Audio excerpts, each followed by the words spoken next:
Hello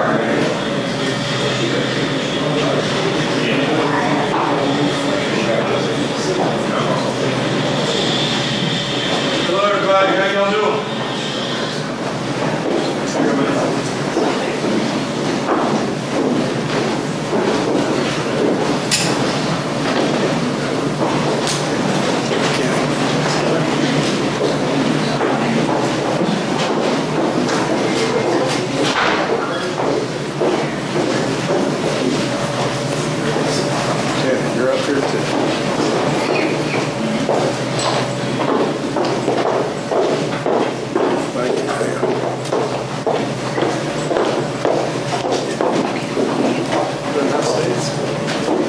Okay.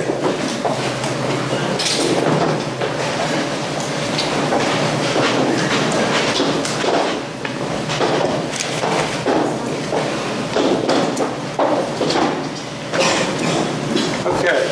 Let me start off by saying this, that there's been a lot of things circulating around and a lot of things that were reported that some of them are accurate naturally and some of them aren't.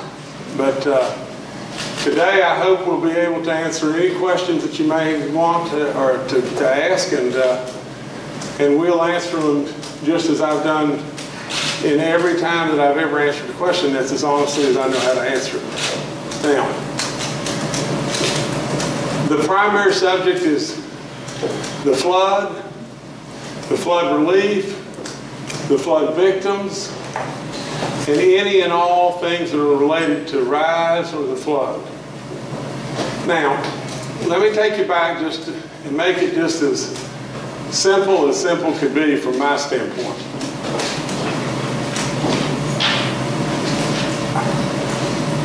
I really take massive offense to anyone that would think in any way that I have not tried with all in me at all times to help any of the flood victims anywhere at any time. Through my governorship, through my pre-governorship, you know, the brass tacks facts are just this. I've never been through anything in my life that was as bad as that. I would ask you, any of you, to ask yourselves, what did I do to help the flood victims? Well, I know what I did. You know, I waded the mud, and I helped clean the houses, and I delivered the meals, and I hunted for bodies. And not only that, I didn't lose a loved one or didn't lose my possessions from my personal possessions, but my business was just completely washed away. And to this day, I'm battling a battle with the insurance companies because I had the best insurance in the world, $600 million worth of coverage. I've turned in $107 million worth of claims, and they've paid 37. And it's a battle. It's a battle that shouldn't be there, but it's the way of the world. It's the way of the world, and all of us know it from the insurance companies. It's just the way of the world. They don't pay the claims, and they put them off as long as they possibly can, and as long as they can ride them, they make money riding them. The Greenbrier has not received a dime from the insurance companies now going on 17 months. And for the Greenbrier, it's made a tremendous burden on the Greenbrier. But that still pales to the moments after the flood. Yet family upon family lose loved ones. 20-some people lost their lives. We hunted little Michaela Phillips for 6 weeks. Day after day after day, I drove to the Greenbrier to do everything I could possibly do and prayed over and over and over that some way, somehow, I could see that little girl. And some way just take my jacket, because we knew we were going to find her covered under a bunch of sediment or garbage, and just take my jacket and put it over and wait on somebody to come and help. The family needed closure. 6 weeks, a little 14-year-old girl. I'm telling you, in amidst all that, what did I do? I opened the doors of the Greenbrier to everybody, anybody and everybody, to just try to help. And if that same guy that would do all of that, if he had any inclination in the world that somebody, their monies was being held up or whatever, how could anybody question what that guy would do? Now, you can say what you want, or you can beat where you want to beat. It's just awful to do that. And as your governor, if I can fast forward a little bit, as your governor, my job is to do this. My job is to try to protect the people, to try to cut waste, to try to grow employment, to try to do all the things that are happening right in front of you. And we don't need to go into all that right now. But this state has had a miraculous turnaround. Now, that's my job. But I also mentioned protect us against waste. Protect us against something that we know is not right. Now, here's exactly what happened. Our people brought to me that we had a change order that was going through on the Horn Group that we felt like was under contract for $900,000 and $800,000. A change order had been requested for $17 million. $17 million. And I said, what in the world are we talking about here? Because I had already heard rumbles in the jungle that the people from inside and outside were doing things that where progress had been slowed. So I said at that time, we got to get to the dead level bottom of this. And getting to the dead level bottom of it, we quickly found out that purchasing did not approve this change order. And it was signed, and it was signed in a way that was not approved. It was signed by Josh Gerald. I instructed my people to immediately call in an ex-federal prosecutor, Mike Carey, and have him communicate directly with the legislative oversight people and the U.S. prosecutor and turn over every rock to find every single thing that's wrong. That's what I did. That's my job. Now, in doing so, all of a sudden, what you really truly find is just this. And it doesn't matter if the problem is internal or external. It's my job to find the problems and then fix them. And so, in doing so, what we find is the program had been slowed to a nothing. You know, now. So, the pause, in essence, not only did it save us $17 million, it's going to turn into $9 and save us a balance of $8. Now, we're probably going to take out of the original contract 3 things that we, and this maybe Bray Carey can explain in the absence of Brian Abraham, but 3 things that we felt were very, very minuscule things that could have amounted to as much as $1 million. But we're going to change that contract from 17 to 9 or 17 to 10. And that's real dollars that can go to flood victims, and that's me doing my job. The next thing we're going to do is we're going to say the pause, if you call it a pause, which really and truly wasn't even a pause. We're going to show you that these people will tell you that that pause basically created things to start happening. They didn't create negatives, they created positives. And lastly, you're going to see the uncovering basically of internal and external problems that we're going to fix. And we're going to fix it right here with these very people. You know, the fix needs to come from this. There needs to be people replaced at Commerce. There needs to be a changing of the amounts from the horn billing, and there needs to be a replacing of one of the horn people with a different person that would come in that would administer there.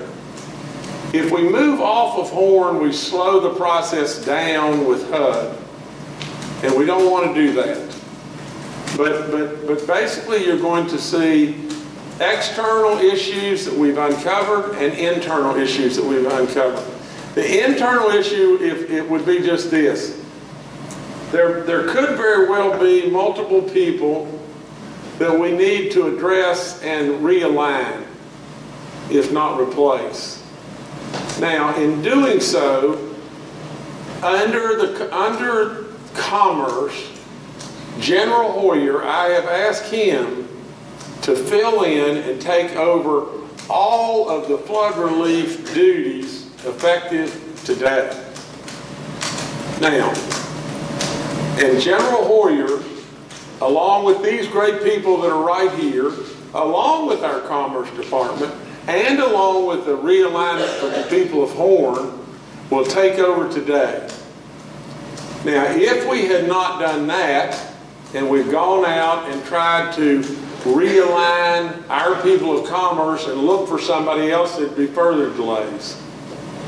Now, I think that I can tell you the guy that waded the mud. The guy that waded the mud, and to be perfectly honest, there's been some mud cast at the guy, but the guy that waded the mud, the guy that opened his place, the guy that had his business completely destroyed, and the guy that's still fighting with his insurance companies that's trying to do just what's right, the guy that delivered meals, the guy that started Neighbors Loving Neighbors and raised more private money than any other organization within our state, and every single dime, Habibi Andre was employed by me. And not only her, but multiple people employed by me that ran Neighbors Loving Neighbors. I paid them, I gave, and we gave every cent to the flood victims. Now, again, we can beat and we can report whatever we want to report, but I've done my job. I've saved you money. I've rekindled the situation. I have absolutely now uncovered things that we're going to fix. I've done what I'm supposed to do. And I'll promise you this, no living human could have done more or cares more about those flood victims than me. So you're treading on really tough turf with me when you tread negatively about me and the flood victims, because I care. They have been through hell and back, and that's all there is to it. Those poor people have been through teetotal hell and back. And so I like this. I'd like our people, you let our people talk, they'll all talk, and then you can ask any of us any questions that you choose to ask, and we'll try as best we possibly can to answer them. And we can start, Jim, you start, talk. I think I'm letting Jim, or we'll start over here. Hoyer. General. So the governor, as he said, has asked me to take responsibility, and the direction is pretty clear. I've been with him in a couple of flood circumstances now, and I know what his mandate is. And the bottom line is, he told me to make sure that we use the assets of the Guard and the state government and the contract support, pull it all together. Number one priority, identify how many people out there still have housing needs from the 2016 flood and get the process moving faster to address those needs. Now, I will tell you that under the process that we've used with the VOAD system, there have been 1,506 families who have signed off that they have recovered. But all that still doesn't matter until we get the last family signed off. And that's the mandate that the governor has given me to make sure that we work with all the assets within state government, all the great volunteer groups, and everybody to make sure that we get that addressed.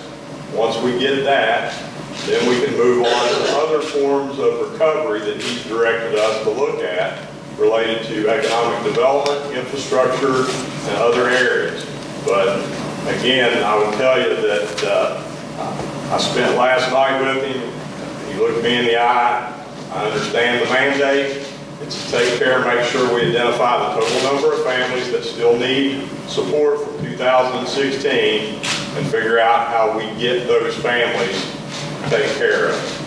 So that'll be my charge, and I owe him and the senior staff and everybody else, as soon as we lock that number down, I will get that number to the governor. And in the meantime, that doesn't mean anything stopped. We have houses in progress. We have a lot of great groups, and I see people that I've worked with over the past 2 years that are making stuff happen. And there are work crews coming in this summer from some of those groups. Now what we've got to do is match that up with the rest of this piece and get that total number of people taken care of. But again, I can't reinforce enough. I mean, I got the direct look from him, and I know what he wants done, and I'll work along with the members of the Guard, everybody in here, all the groups, and we'll drive forward and get this fixed. So to tell you how this team kind of came together, right after the flood happened, the state applied for federal assistance from FEMA. Almost in record time, the president granted that request. Since that time, over $42 million for individual assistance and households has been provided by FEMA and coordinated through the West Virginia VOAD groups.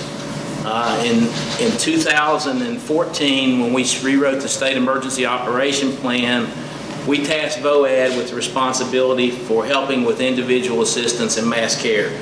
That was probably one of the smartest things that we've ever done as we developed the state EOP. It brought together a lot of non-governmental agencies, private entities, public entities together to help accomplish one goal, and that was to take care of the people of the state of West Virginia. They have filled tremendous gaps in building private bridges and helping people that weren't eligible for FEMA assistance. But the way this started with this flood, on July the 5th in 2016, General Hoyer and I went to White Sulphur Springs to look at flood damage down there, and we met with then Jim Justice at the Greenbrier to talk about the flood recovery then. At that meeting, he had brought together a lot of key players that helped raise a lot of the funds that helped provide that assistance to the individuals. And if it wasn't for his insight and his vision and his ability to bring these people together, we would have not been able to raise, and we never have been able to raise, the type of money that was raised to help victims in this state. But at that meeting, there were people like Bubba Watson and his wife Angie, WVU former coach Don Nealon and Bob Pruitt, Habibi sitting beside me, officials from White Sulphur Springs, and others. And they only asked the two of us one question, and that was, what can we do to help?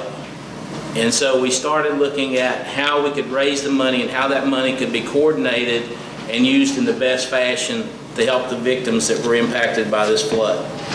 The golf tournament had been canceled, so all the resources that were going to be used to the golf tournament were put toward helping bring this effort to a fruition. And in the 12 years that I've been here, it has to be one of the best efforts I've ever seen at helping people that were not covered by FEMA assistance. But it's only been through that coordination with VOAD, Neighbors Loving Neighbors, the non-governmental agencies, that effort has happened. In several national meetings that I've attended, the FEMA administrator, Brock Long, has hailed what West Virginia is doing as a model for the country and has recommended to others that they look at West Virginia of how to bring these public-private partnerships together to help the people of the state. So that's kind of how we got here. I had the privilege of going with the general and the former governor to Washington to request the HUD money.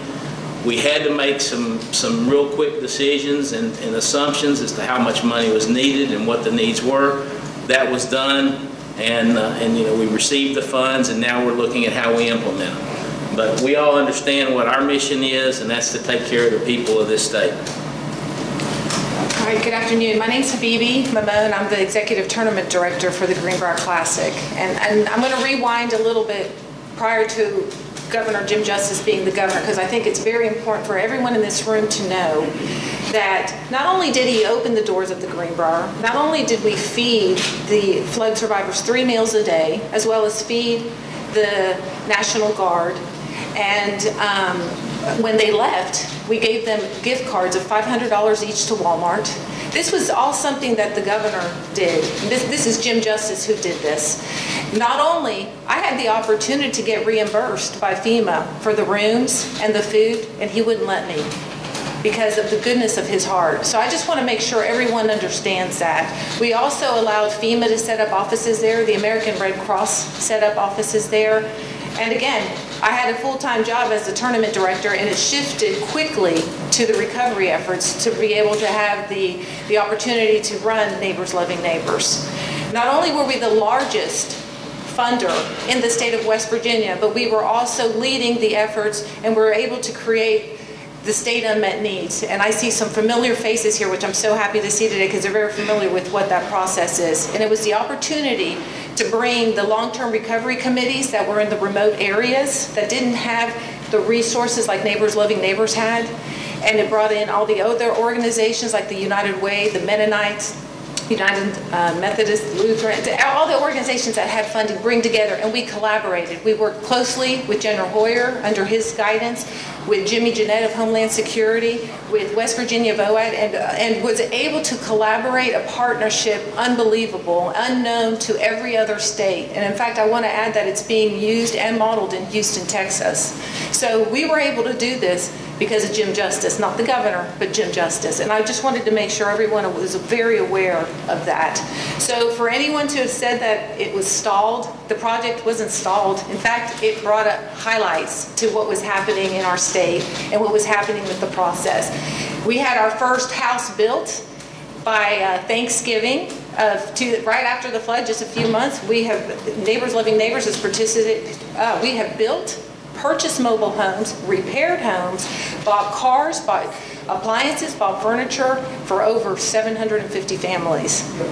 And this was all because of the relationships he had nationally. And I say nationally because we got donations from, my gosh, you know, Charles Bartley, Phil Mickelson, Bubba Watson, I mean, the list, Jerry West, the D'Antonis. I mean, I can go, and it's because of his relationships and his love and his passion for the flood survivors. And when he mentioned about bodies, looking for bodies, my staff was pulling the bodies out of the creek at the Greenbrier. So it's kind of disappointing to hear what I've been reading in the paper, because his passion is for the people of the state of West Virginia.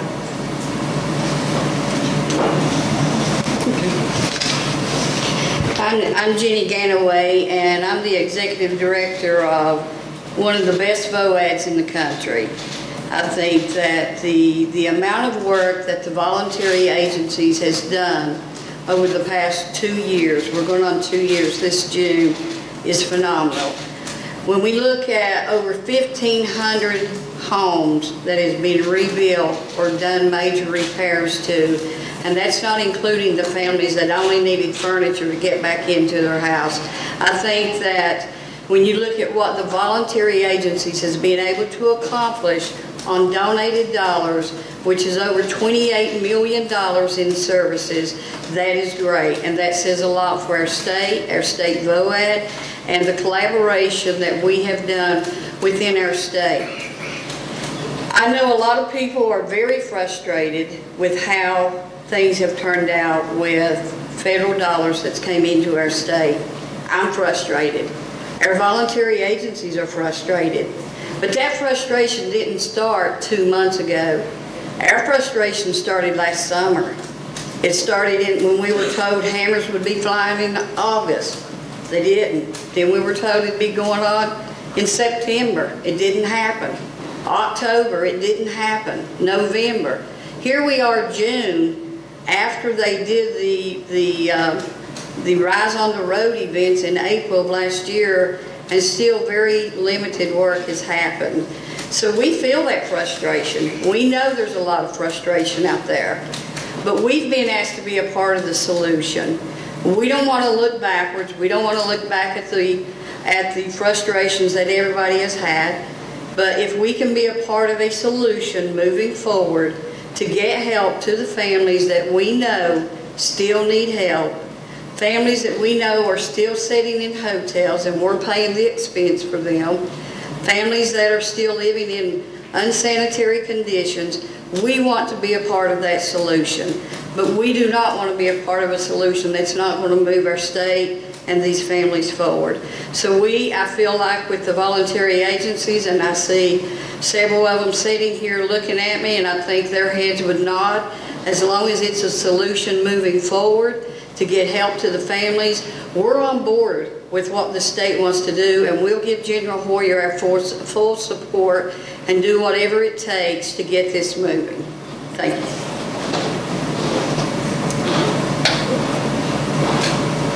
Let me just ask one question. Well, let me make a statement and a question, and then I'll turn it over to you guys. The statement would be this: without question, we know we're going to save millions of dollars by the so-called pause. The next question, the next statement is going to be, we know now that the problems where the problems were, and we're going to fix it, and fix it in a way where things move at light speed compared to how they were moving before. The question is this, for these people here, is there anybody here that thinks the pause slowed things down? Nothing was happening. Nothing was happening, and that's the frustration. And I think Charleston Gazette did a great job of putting out there the letters that from the division saying how things were stalled because they couldn't get things moving. We've got cases that are being hung up in environmental, so we know firsthand we can build houses, and we know how to build houses, and we've got the organizations here that know how to build the houses. But here's our Homeland Security guy.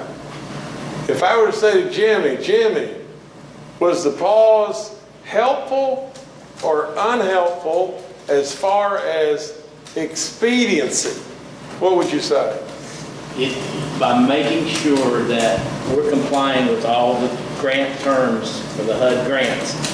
There's $9 million in direct funding from HUD that'll go toward a $52 million drawdown from FEMA, and an additional $7 to $8 million that we'll be able to use in match that will save the state an additional $17 million in state-needed dollars to match the federal dollars for that program. So if we're not following the guidelines and that funding gets pulled, then we've lost $17 million that would have to come out of the governor's contingency fund and then be reappropriated by the legislature. Last thing I'll say. I will promise you from all these people that are here, I will promise you to my soul above from myself, if I thought that $1 could have been delivered to somebody yesterday and we held it up, there's no way on God's earth I'd have that happen. Now choose to ask whatever you choose. Yes, sir. Governor, why would somebody who's in Clendenin or Oakview, they're 20 miles from the state capitol, now we've talked to them, they have a porta potty in their front yard that they're still using 2 years later, or they're using the bathroom in buckets. So why would those people have any faith at all in this program, which over the last 2 years for them has done nothing. I mean, what, because General Hoyer's going to take charge? And if that's the case, why wasn't he in charge from day one?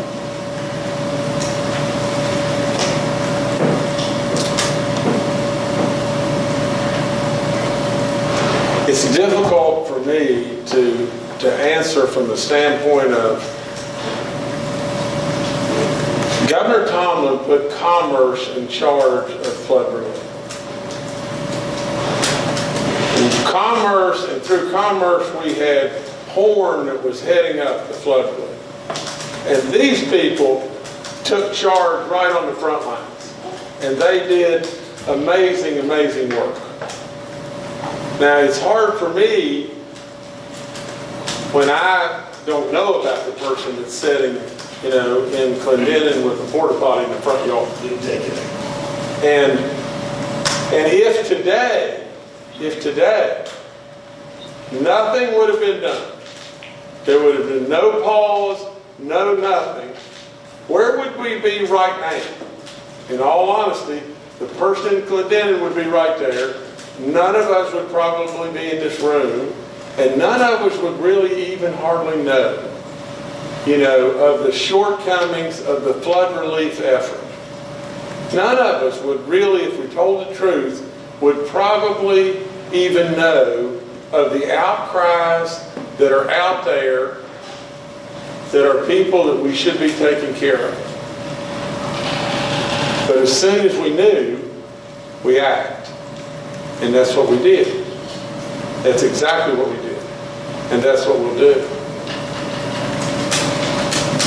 Yes, sir. Governor, last legislative session, your Commerce Department lobbied legislators to move this state resiliency office from DMAPS over to the Commerce Department. Now Woody Thrasher chairs that board, but you're putting General Hoyer back in there. For one, is Woody Thrasher going to keep his job? And two, I mean, how can you absolve the blame from that and blame it on the Tomlin administration if it happened? Oh no, I'm not blaming the Tomlin administration at all. I'm saying that it was placed in Commerce by the Tomlin administration. You know, that's how. Last year. That's right. That's exactly right. And okay, go ahead. So here's what happened. And I think it was 5 days after the flood. 5 days after the flood, General Hoyer, the governor, Keith Burdett, Secretary of Commerce, Jimmy, you know him? Yes. And were called to Washington by the congressional delegation because there was impending allocations of HUD money that the state of West Virginia had never received before for disaster recovery. It was expected, and when they went, they were asked, how much money do you need? They were told $400 million. That was their best guess. And you got to think about it in the context of everything that was going on 5 days out of that flood. It seemed for the areas that are affected that it was an Armageddon kind of thing. In addition, you had to make a decision of how much do you ask for in housing. Their perspective and the best perspective available at the time was you needed all of that in housing as opposed to dividing it up, which some states do and did, into housing, economic development, into infrastructure. They made that decision. They also, when they came back and they had to write an action plan for HUD, and remember, this is not FEMA money that we're talking about. This is HUD money that had not come to the state of West Virginia before in association with disaster relief. They made a decision based on their assessment that the best place to put that would be Commerce. When I say they, the Tomlin administration. And I'm not in any way being critical of that. And their rationale was because there were block development grants being given through the HUD development grants being processed through the Commerce Department that had nothing to do with flood recovery, that since they were familiar with HUD, they were putting in their disaster relief money to be operated from there. They filed that as part, in 2016, they filed that as part of their action plan with HUD, which was the condition of getting the money. They had to have an action plan approved by HUD. And in addition, they entered into a contract with Horn so that they could help administer the money to federal regulations. That contract was negotiated and agreed to prior to December, or around December of 2016. It was, we discovered, not signed until March 31st of 2016, but it was dated 17, sorry, March 31st, 17, and it was dated, I believe it was either the 11th or the 16th of 2016, and there's been no one that's able to explain the date difference between the effective date and the signing date. To get to your question, what it appears happened is that contract got lost in the transition shuffle, and I say lost, it was not, anybody was aware that they needed legislation to change that. When the legislature passed their Flood Resiliency or Flood Task Force Act in March of 2017, they then added the technical move of Commerce. That's how it ended up in Commerce in 2017. But it was placed there by the Tomlin administration. That legislation had to happen in order to get the HUD money. And what about the second part of the question? Will Secretary Thrasher keep his current position?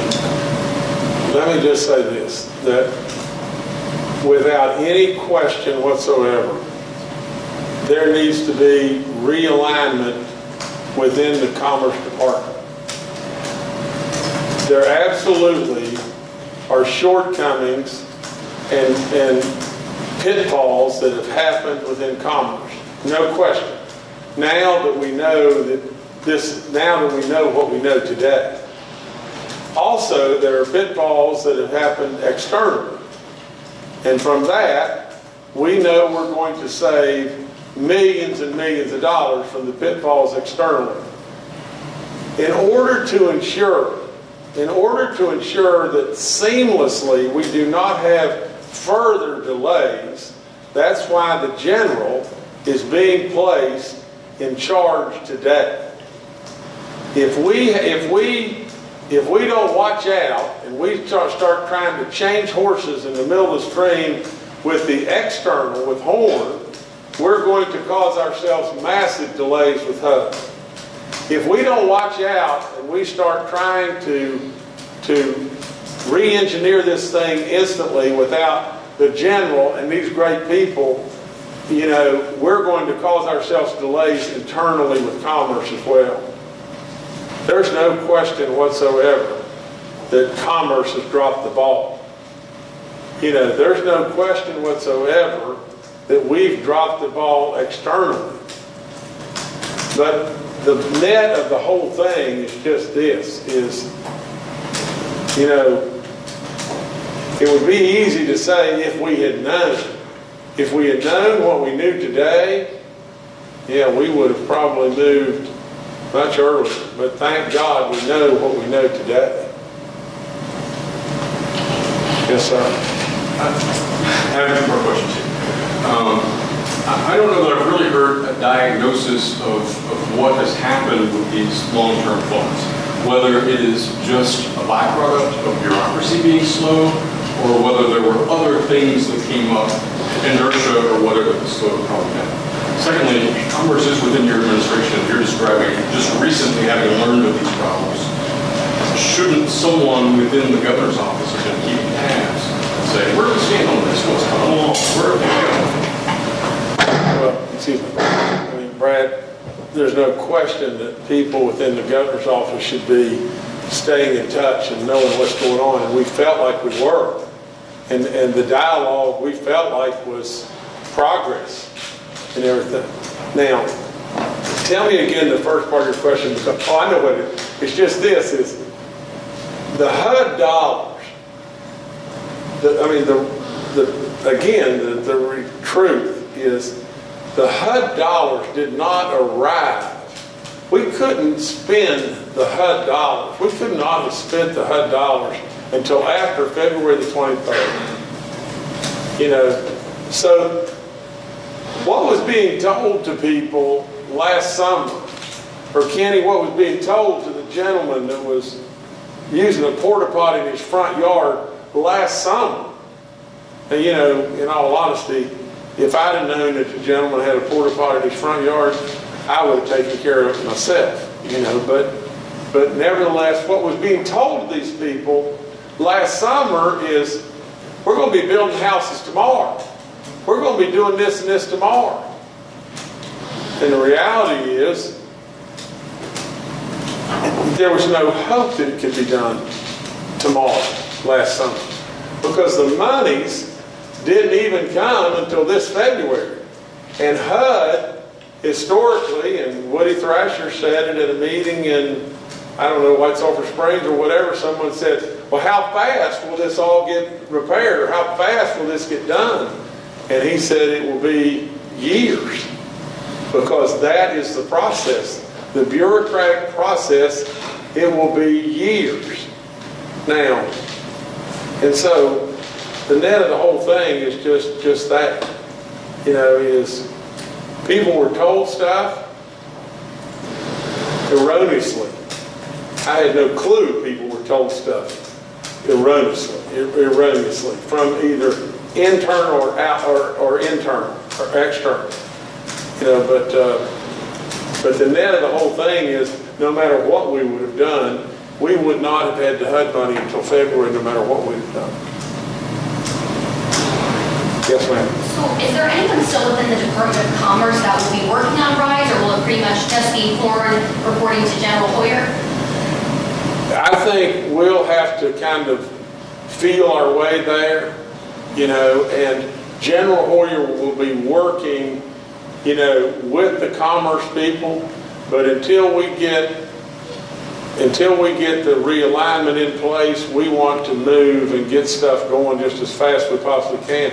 These people believe, there's people standing maybe in this room right here that can have houses started, stick homes being built in the next 3 days.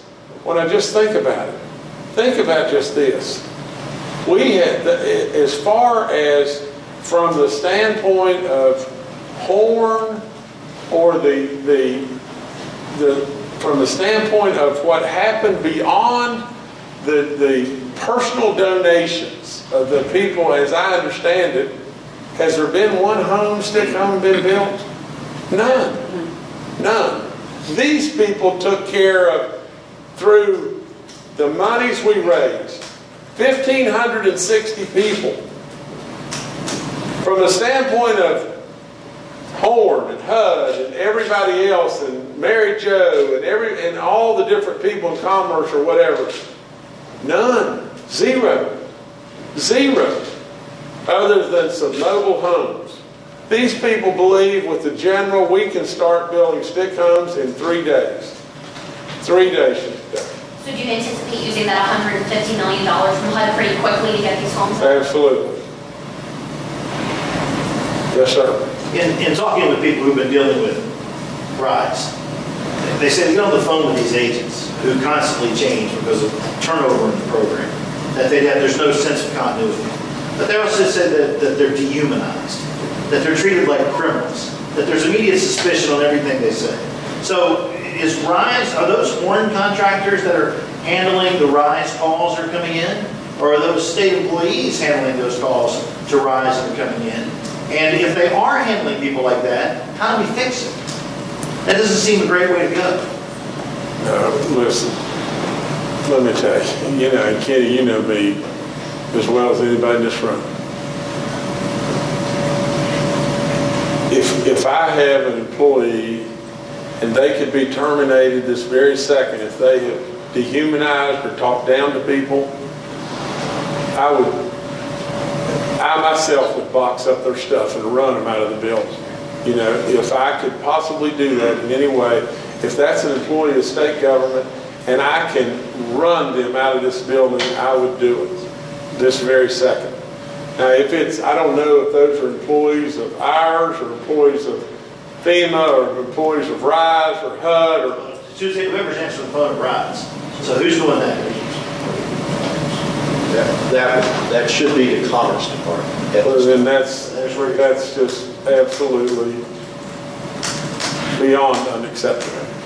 And that will be taken care of immediately. I can't address that piece of it, but one of the things the governor's tasked to do is we have two separate case management systems. We have the VOAD case management system, which is our FEMA-related system, and we have the RISE case management system. The first thing that we're going to do is pull those together under the VOAD structure, and that will allow us to determine how many families we still have that need assistance from the 2016 flood.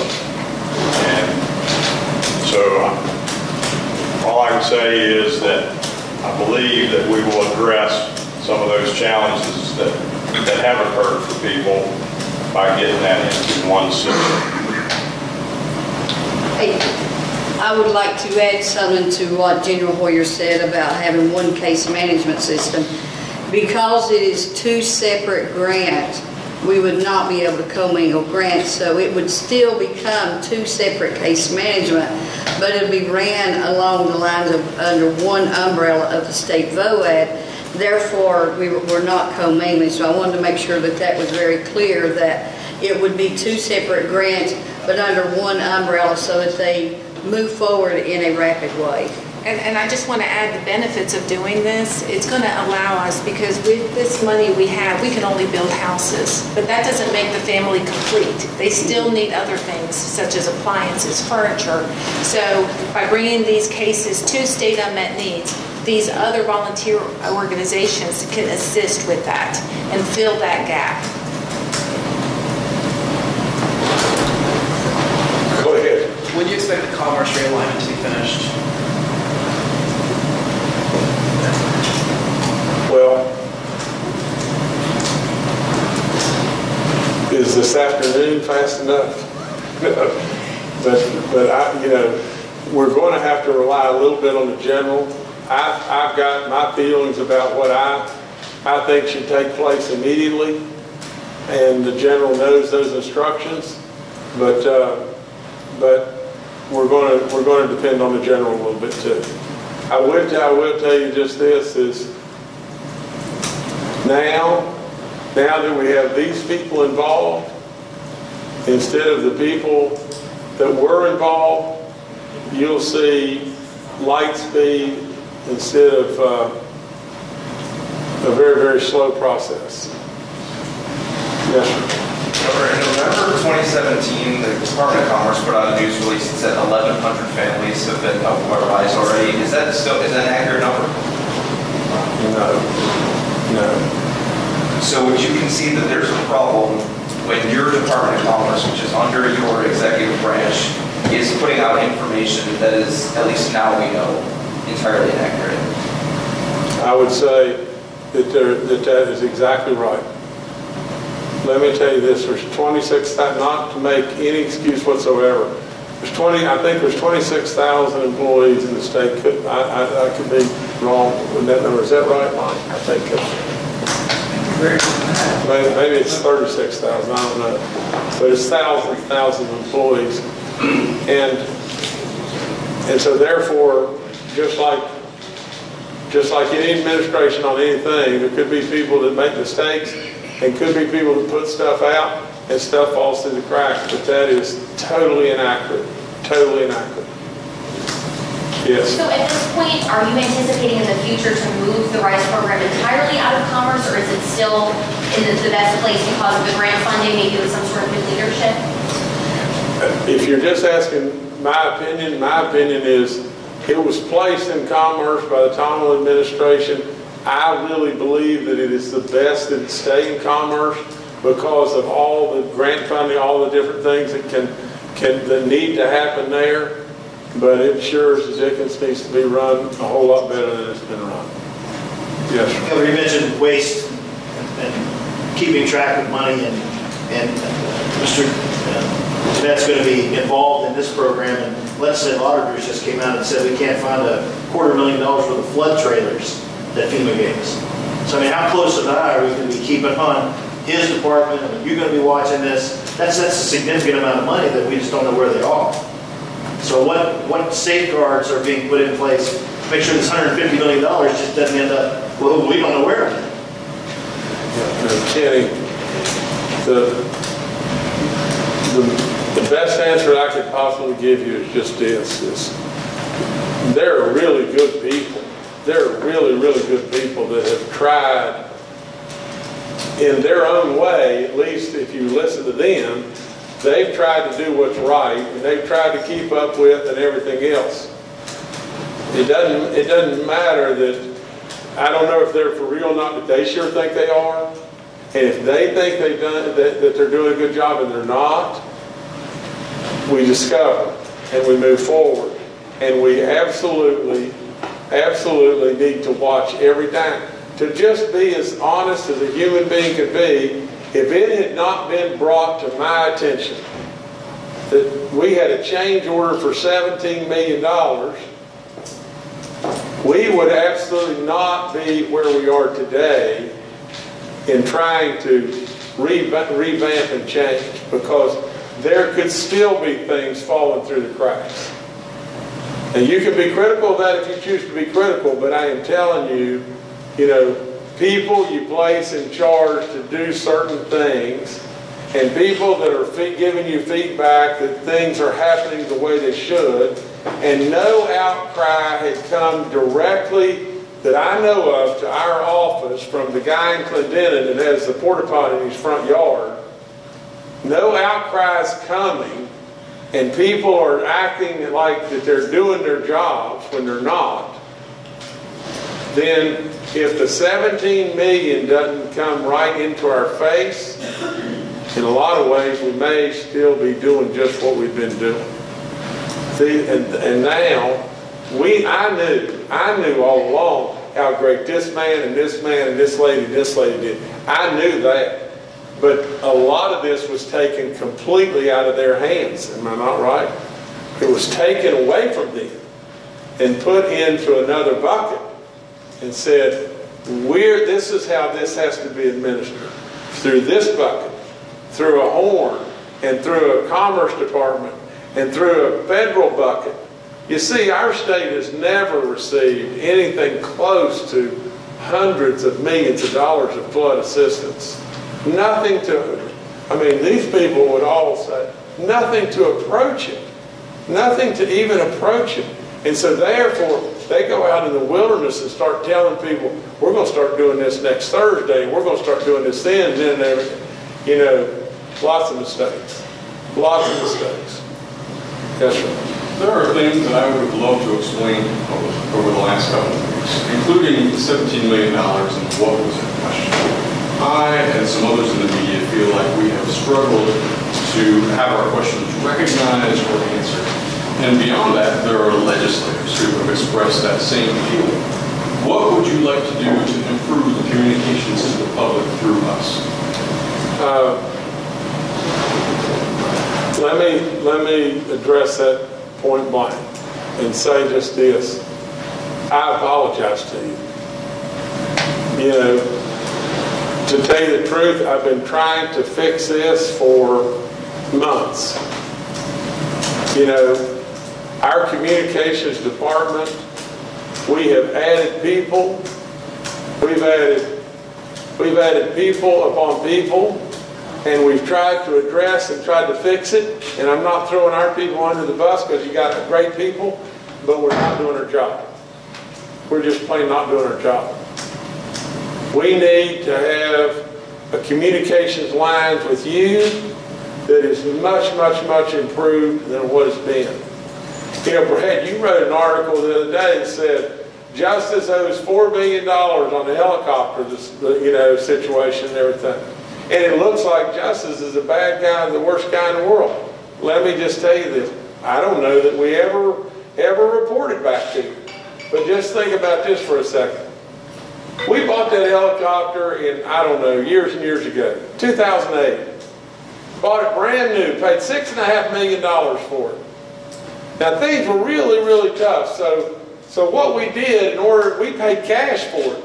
But then Jay basically refinanced the debt with the Royal Bank of Scotland. We had it months, and the whole tail boom on the helicopter cracked and literally could have killed me in a second. The entire tail boom on a brand spanking new helicopter broke. Now, I demanded that they give us a new helicopter. They took it and said, we're not doing that. It's just like if your car blows up and you've run it for 2 days, you want a new one. You think you've got a lemon. You want a new one, don't you? And everything. And the people say, no, we're just going to fix it, and you take it back. So it sat and it sat and it sat and sat. And then finally we didn't have any recourse, but we had to take it back. So we took it back. And you know what happened? The tail boom almost flew off of it again. And this is a very reputable, the top of the line helicopter people, and they've almost killed me 2 times. I said, I'm not taking it back. No way. No way. Helicopters keep their value like crazy. That helicopter should have sold for $5 or $6 million. By that time, we'd had the Royal Bank of Scotland paid down to $4 million. And that lemon ended up selling for $2 million. And we got a big time issue with that helicopter company. And that helicopter company has an issue with the Royal Bank of Scotland. But you don't know any of this. You don't know any of it. That's our fault. Governor, following up on Brad's question, we've been calling for 3 weeks. And leaving messages and emails with your communications people, with the Department of Commerce. But are you not getting the messages? Or are you directing them not to call us back? Or are they choosing? Where's the hold up here? I don't know. Maybe, I could tell you that I don't know if anybody's telling you not to call, telling them not to call you back. Listen, put all this on me. 100% of this on me. Just hold on. I am trying to fix it. I will have it fixed. I apologize for our lack of being able to communicate with you in a better way. Yes, sir. To that end, would you go on record and say right now, because I'm sure a lot of us here would like to follow up on what's going to happen, that you can help facilitate an interview with Secretary Boyer or with Secretary Jeanette, and that the media will have access to these people to ask reasonable questions about the progress of flood recovery? Absolutely. They're open to you full time. Absolutely. And if there's a future pause of the program for any reason, would us and the public be notified? Because I think that's some of their frustration. You've got to be aware of just this. Let's just say that something comes to me that looks terribly wasteful or maybe an impropriety, then I need to get to the bottom of it. The last thing in the world that I think I need to do is call up the press and say, hey, look what I found here. Because it may be legit, it may be nothing. And what I tried to do to get to the bottom of it was just what I did. Called in a former federal prosecutor and told him to take every single thing to the federal prosecutor and to the legislative oversight people immediately. Everything he uncovered. That's what I did. Can you say at all what else he uncovered, or is that part of ongoing investigations? I think I better let that go at that. Yes, sir. One recurring problem that's come up is these environmental reviews on the houses. Are those going to have to be redone? If we start from square one? Tell them about it. That's a legitimate concern. It's my concern as well. And I don't have the answer. Jenny can probably add to it, but I mean, it's a legit concern with the current process, but the process is going to get fixed. I could say with certainty, we've built homes before. We've had to go through environmental reviews. We've had to go through the same process. I'm looking at 2 organizations we've worked with to build the homes, so I can't imagine it being even an issue. Well, this is going off memory if you're quoting an email that came from this office though, but there was a Greenbrier County emergency management worker who was hearing secondhand from a RISE client relaying information from RISE that 205 entire units had to be redone. Is that figure accurate? And I guess this has been answered to some degree, but why is this the spread of information from this ping-ponging? I don't think that I'll have to look at that and get an answer to that particular piece and to what is causing the delays in environmental approvals that may be delayed right now that some of the volunteer organizations may have particularly encountered, but you're going to have to give me a day or two to get to it, but I will get you an answer to what's going on. Governor or General Hoyer, or you may want to jump in. Is there some type of prioritization list for these people getting homes? Because you put out the news release last week that 6 people were moved into homes. We visited several of those homes. We know where they were. We visited with these people. And in some instances, it doesn't appear through talking to neighbors and hydrology reports and flooding and elevation that these homes received any water. One was a septic problem that they only tore out the septic system, they put in a new house. And one was a leaky roof, where instead of fixing the roof, they just tore down the house and put a new house. Kenny, goes back to the comment earlier. One of the things that we talked about in the governor's directive that we're going to consolidate into one case management process. As Jenny mentioned, we have to fund it 2 different pots of money to stay appropriate within the federal guidelines. But by doing that, and we've already started the process, we're going to identify how many people impacted by the 2016 flood still have a housing requirement. Those will be prioritized to be taken care of. There is some leeway under the HUD dollars to allow other people who were not impacted but were in the impacted counties to receive assistance as well if that's how things are determined out. But they were to the front of the class. I can't answer that. I can just tell you what we're doing going forward. We're going to put the priority on taking care of the people that were impacted by the 2016 flood. Then we'll address other issues that may be available for available funding, or whether it should be appropriately put into infrastructure or economic development as the governor directs.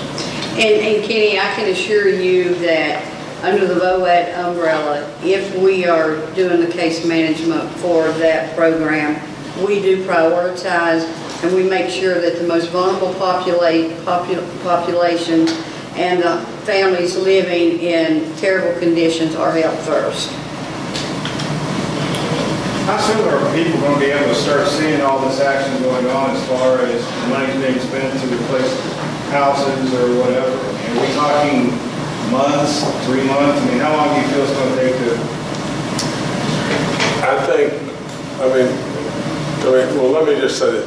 I think that now that we've exposed the problems and basically we've got an A team put together, I think you'll see movement immediately. And I think you'll see that at speed like we have never seen before. I'd like to just add this too. In any disaster, whether it be Katrina or the terrible floods of Houston or whatever it may be, there's always going to be problems.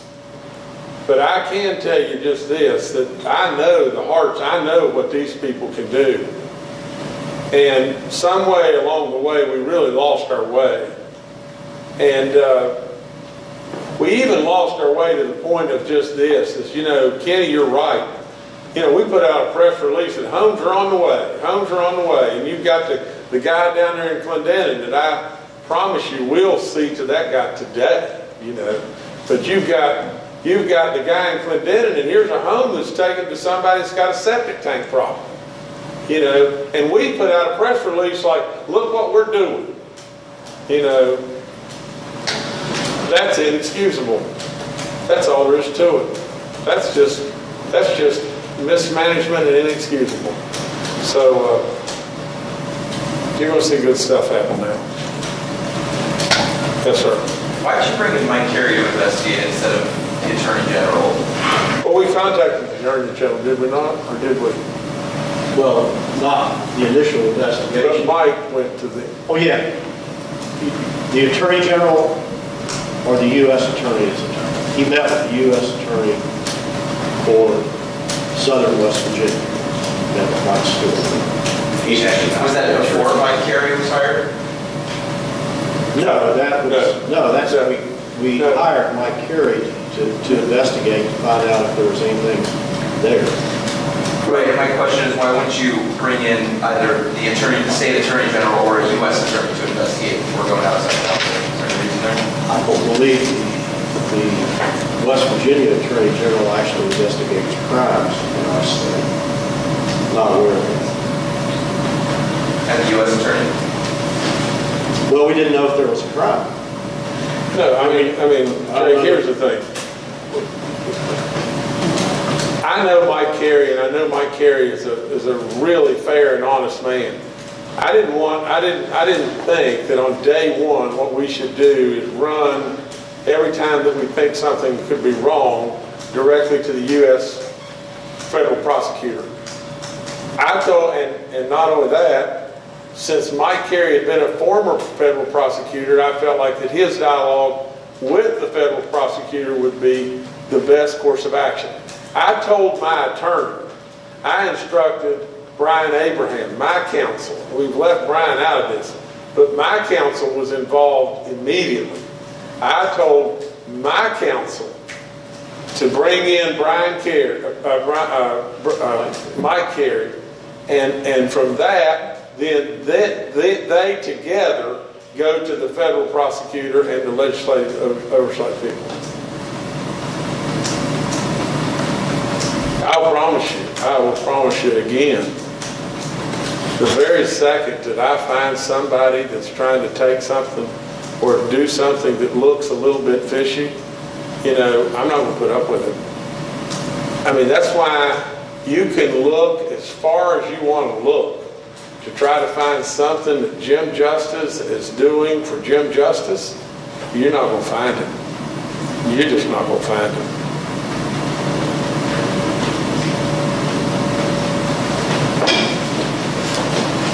Okay, everybody, give us a month. Give us a month and watch what happens. Thank you. Thank you, Governor.